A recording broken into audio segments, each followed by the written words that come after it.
What's going on, people? This is Black Trekker with another installment.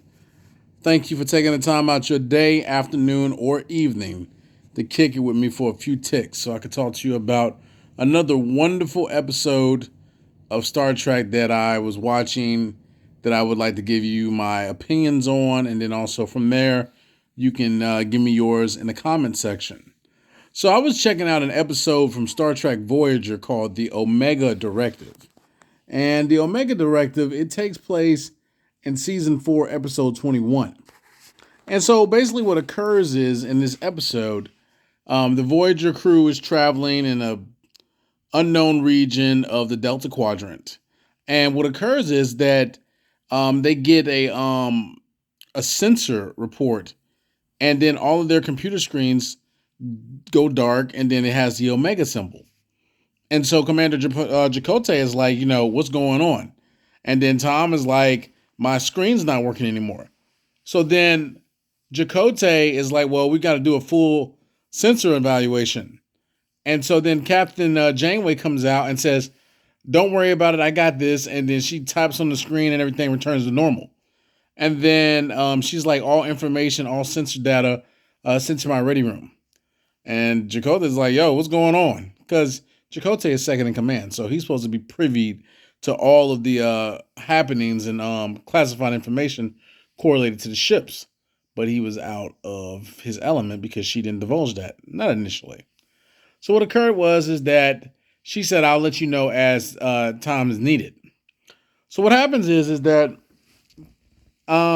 she's being very secretive, and she's getting all these different requests and materials that she's going to need to be able to, affect the Omega particle to be able to neutralize it. And so, who starts to realize what it is Seven of Nine. Seven of Nine, being former Borg, they definitely have encountered the Omega particle before. And in fact, they tried to create it. And so what occurred is that she was like, okay, she's trying to get all of these different types of materials. And she was like, well, this is something that would be indicative of the Omega Directive that Starfleet Command would initiate. Because what Starfleet Command would do is once an Omega particle was established or discovered, they would send out a specialized team from Starfleet Intelligence and Starfleet Engineering that would go out there and deal with the Omega particle and be able to neutralize it. But this was an interesting episode because it harkened back. It was correlated to another episode that was from Star Trek Next Generation. And this episode was the episode called Force of Nature. And this episode, Force of Nature, was from season 7, and it was episode 9. And so what occurred is that in this episode of Star Trek, it was related to the fact that there was these scientists, and these were these scientists that were from this particular region of space that were basically saying that warp travel was unsafe, and warp travel was creating rifts, subspace rifts, that would be able to affect the planet, their home world. And the Federation, they had received statements and also documents from them making this statement. And they were like, okay, yeah, we hear you. We'll check it out eventually. The Federation essentially was just blowing them off because the Federation was looking at them like, listen, our scientists haven't been able to confirm anything. So realistically speaking, we don't believe you. And that's what occurred. So what happened is that the Federation, at that particular time, the Enterprise ran into a Ferengi ship. And the Ferengi ship was having problems being able to maintain their warp drive, and was having problems with being able to traverse this particular region of space. So what happened is that in working with the Enterprise, they were finally able to figure out that it had something to do with the warp drive. And so being that the Enterprise warp drive is more powerful and more state-of-the-art at that particular moment, what they did was they was like, okay, well, we're going to drag you with the tractor beam out of this particular region. The Ferengis at first were obstinate. They didn't want to necessarily deal with the Federation, but at the same token, they realized that the Federation's technology was sufficiently way more advanced, and they were like, okay. And Picard was like, listen, you can stay here all you like. You don't trust us, you don't want to work with us, That's perfectly fine. What we'll do is I'll relay a message to your government, and I guess your government will get around to helping y'all eventually. If not, then hey, we tried. So in the Ferengi hierarchical system, the equivalent to a captain on a Ferengi starship is a daemon. So that particular daemon, he didn't like Picard, but at the same token, he was like, I don't want to be stranded, so let me go ahead and work with and they don't say humans, the humans. So that's what he said, the humans. And they worked together, and the Enterprise was able to track them out. But the scientist that proposed this idea to the Federation Science Council was not convinced. It was a sister and a brother. The sister was absolutely brilliant. She was the one that actually initially came up with the theories on that warp drive, especially high warp drive like warp 8, warp 9, destabilized subspace and therefore made it impossible to be able to travel. Now, how does this correlate to what I was saying about the Omega Directive in Star Trek Voyager? It correlates because of the fact that, from what Captain Janeway said, this was a cover-up by the Federation. The Federation knew about the Omega Directive when this scientist was talking about warp drive as the cause. It wasn't warp drive. It was the Omega particle. The Omega particle was the culprit behind that. That scientist didn't know that, and the Starfleet research didn't want to acknowledge it. So that lets you know that Starfleet doesn't always tell the truth. Sometimes they have clandestine reasons why they don't divulge certain things, which means that sometimes Starfleet ain't acting honorable. Sometimes Starfleet is not being as transparent as they say.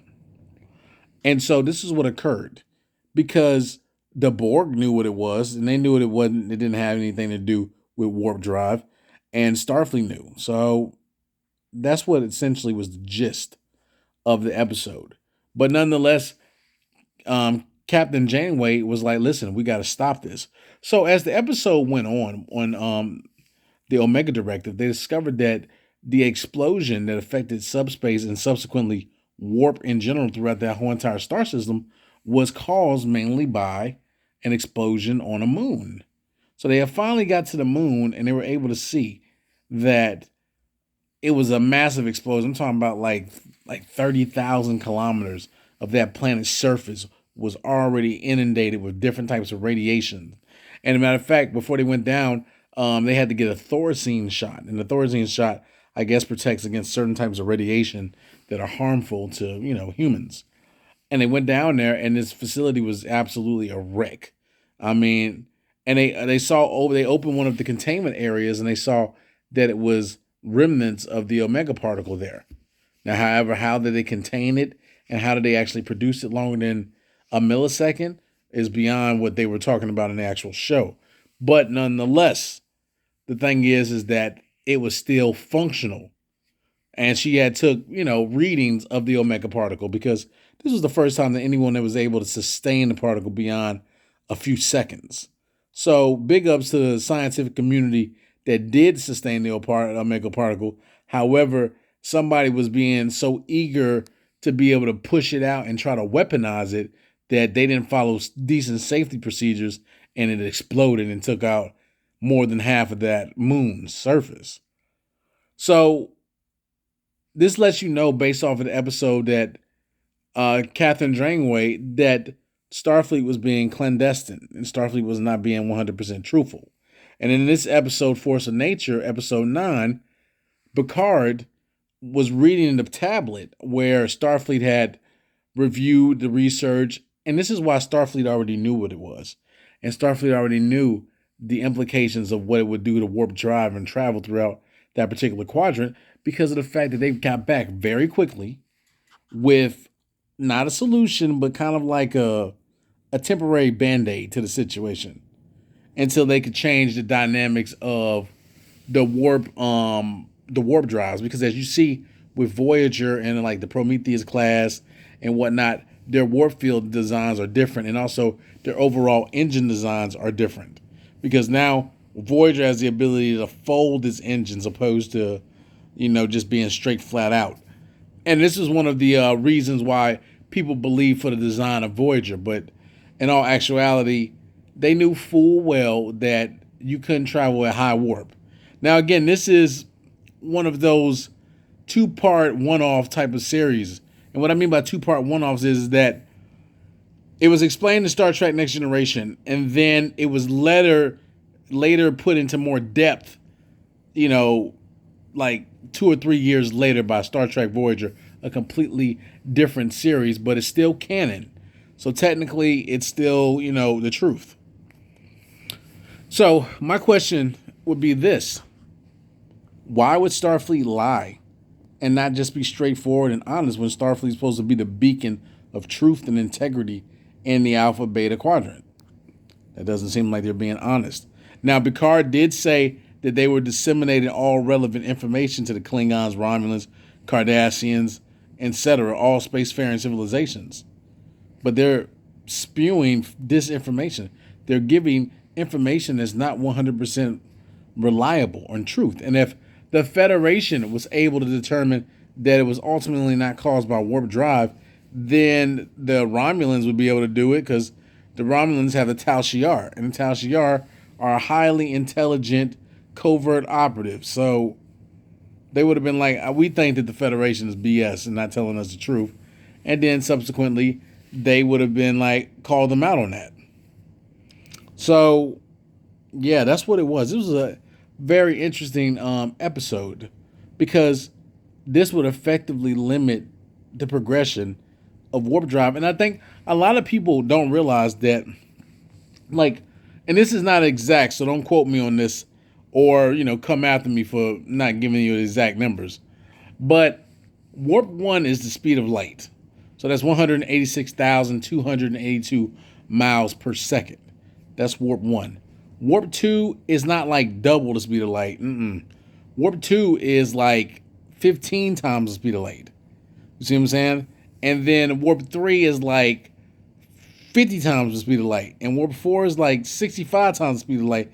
And warp 5 is 200 times the speed of light.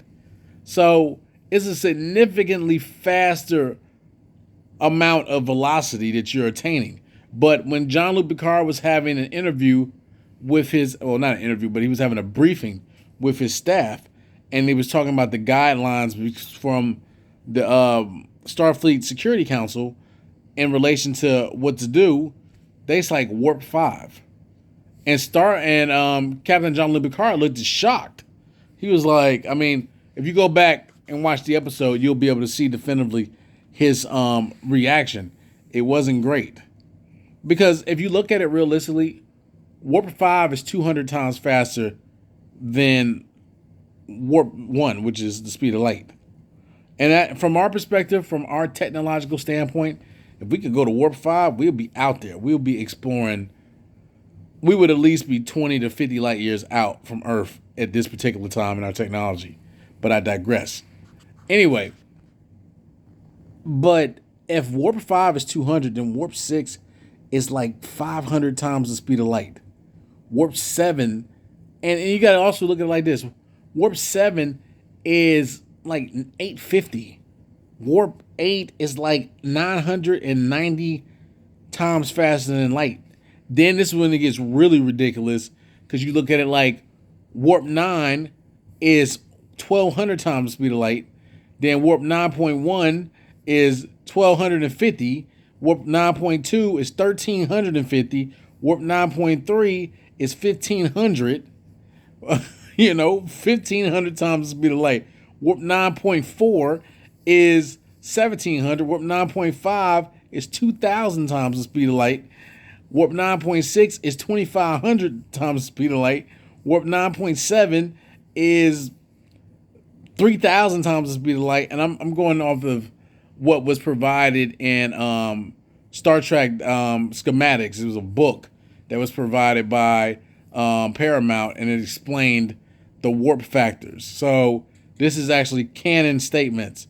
And then it was like warp 9.9 is like around 3,500 times the speed of light. But then it's even more strange beyond that, because it'll be like warp 9.92.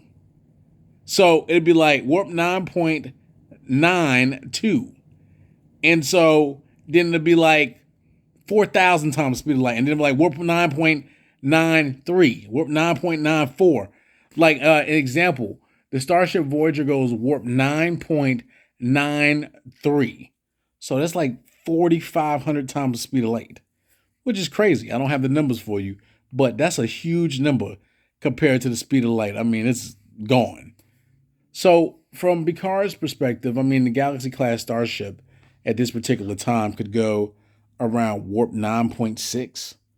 So, from his perspective, and that was for emergencies, this is a very slow warp drive. I mean, it would take literally years, if not decades, to get back to Earth. So it's significantly slow. So his face had just dropped. But my question to you guys, as always, is in that particular situation, if you would have been on the Starfleet Security Council, would you have provided the real deal Holyfield about the Omega particle to your potential adversaries? Or would you have done like Starfleet and blamed it on some natural phenomenon that occurred and then also the overzealous behavior of two scientists? Anyway, like, share, and subscribe. And thank you for checking me out for a few ticks. And get back with me and let me know what you feel about this particular episode in the comment section. Your support is very appreciated. Thanks. Live long and prosper.